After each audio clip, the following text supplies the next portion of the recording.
Okay, let's continue with the exercises from Chapter 8, number 13. It says entries for bad debt expense under direct write-off and allowance. So in letter A, it says do it for the direct write-off. Letter B, do it for the allowance method. And then, of course, in the allowance method, they give you a little bit more information because we have to set up the allowance account for next year. So what we'll do is every entry, and we'll look at both at the same time. April 13th, wrote off Dean Shepard for $84.50. So it's going to go to bad debts expense, $84.50 for Part A. For Part B, we write it against the allowance account.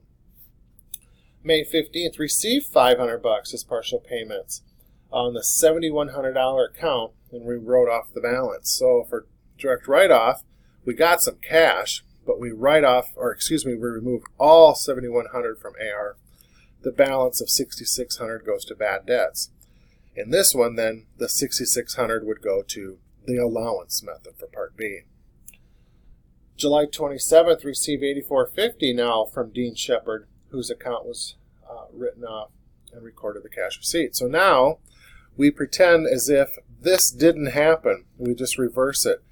Debit AR, credit the allowance. Back in the allowance method, we would just reverse again what we did up here. Debit AR, credit the allowance. And then with both, notice we take it into cash and get rid of the AR account. Debit cash, credit the AR account. On December 31st, wrote off the following accounts. So all of these accounts are listed there, all going to bad debts expense. Here, all the accounts are listed, everything going to the allowance account. Okay? Then, the last part of B, it just says, based on past history and industry averages, 3/4 of a percent of credit sales are expected to be uncollectible. Credit sales. So that is an income statement approach. We don't care about the balance. So 3,778,000 times 75%, 0.75% of 1%, 3/4 of 1% rather, 28,335. We don't care what the balance is. We don't know what the beginning balance is. We just book it. And notice here, underneath direct write-off method, if it's direct write-off, we don't ever have an allowance account. In letter C, it says how much higher or lower would net income be? Well, we know underneath the allowance method, we booked $28,335. And the direct write-off method, we look at what did we write off? Okay, we look at what did we write off. So we debited $84.50, and then we debited $6,600. Then we credited it, and then we had another debit. So if it's listed out right here, debit, debit, credit, debit. Well, here we wrote off $20,110. In this particular instance, there is more debt expense under the allowance method than the direct write-off method. Number 17, it reads, entries for bad debt expense under the direct write-off method. All right, so the letter A, journalize the write-offs. Okay, well, 17. We write them all off, bad debts expense. Journalize the write-offs under the allowance method. Okay, well, now, same thing, get them all out of AR, but goes to the allowance. No big deal. This is where it's different every time, because bad debts expense doesn't have, or the direct write-off does not have the allowance account. And it says here, also journalize the adjusting entry for uncollectible accounts. The company recorded 5.25 of credit sales based on past history and industry average. 3/4 of 1% of credit sales. Sales. Income statement approach. We don't care what the balance is. All right.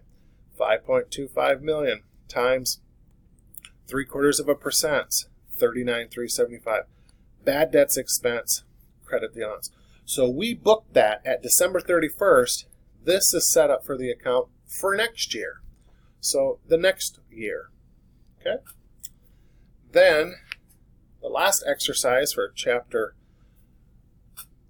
8 is number 20, entries for notes receivable. Valley Design issued a 120-day, 6% note for 80 grand, dated April 20th. Okay, determine the due date. Well, August 18th is actually the due date. We started on April 20th. So April, there's another 10 days.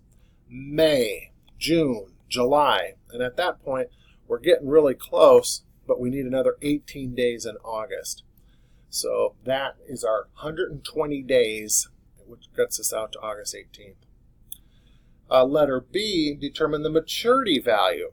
Well, the maturity value is the note, 80 grand, plus the interest. And that interest is calculated right here. 6% times 120 days over 360 days times that note. So we're talking $1,600 worth of interest. So the entire amount would be the 80 plus the 1,600. And then lastly, letter C, it says journalize these entries. First, the receipt of the note, and then the receipt of the payment. So first, we took it out of AR and moved it into notes receivable. No big deal. It was originally an AR that now we moved over into a note. And then in number 2, it says the payment. Well, we're going to get all 81.6.